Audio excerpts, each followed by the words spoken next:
Okay, Lou, I heard you have a Jesse James story in your family. Yep.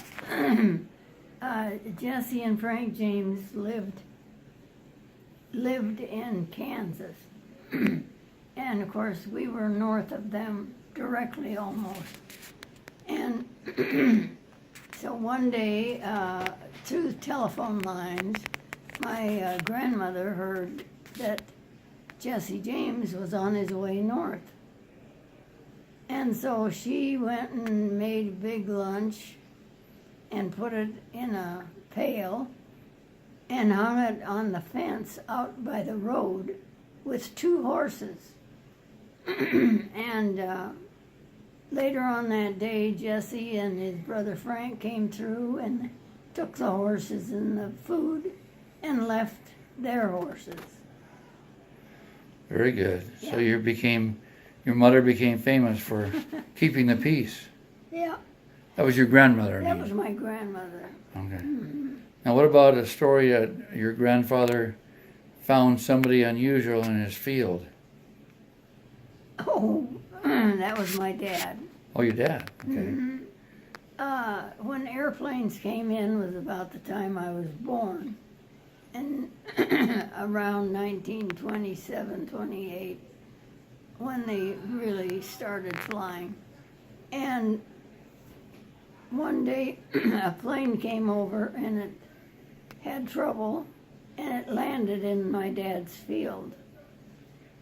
And so my dad went out to see what was going on and helped him fix it.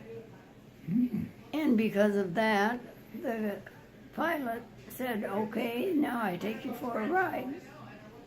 So my dad got to ride in an airplane when they were very young.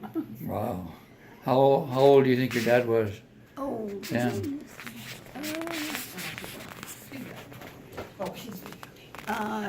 Gosh. You know what? I can't remember. Okay. How about a guy you married some guy named Bud? Yeah. Where'd you meet a guy like that? In the VA hospital when I was in nursing school. How old were you then? It was 18, 19, and 20. Okay. And why was Bud in there?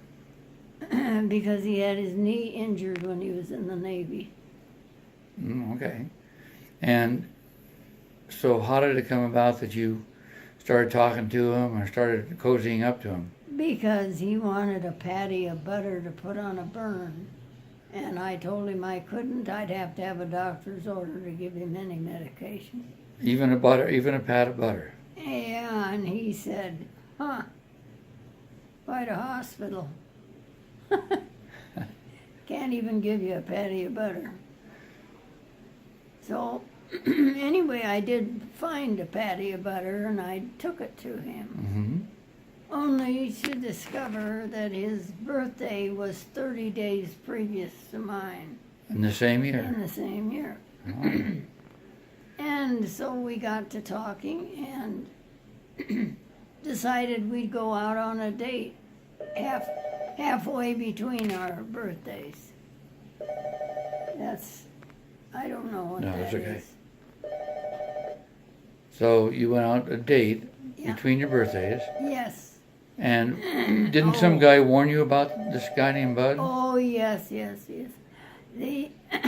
was a fella in his room who was of the paper. Editor? Editor of the paper in Roseville, Iowa. And he was the one that warned me, don't mess around with him because he's getting letters from about 8 to 10 girls. Wow. And anyway, the funny part is about 3 years later, my husband got a job teaching school in that town. In Roseville, the same town. Yeah, in the same town as he was editor. Uh-huh. And we run into him on the street, and he took one look and I had one baby I was carrying in my arms, and my tummy was way, way out, ready for another. And he said, "Oh my goodness, the boy was serious."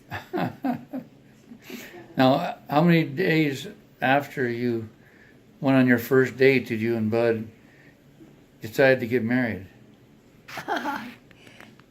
2 days. 2 days. So your second date, Yeah. how did he ask you? How did it come about? Oh, I don't know. I knew Bud was wild. Yeah. Did he get down on his knee? Oh, no. No, I don't think so. No? Okay. We just were talking, and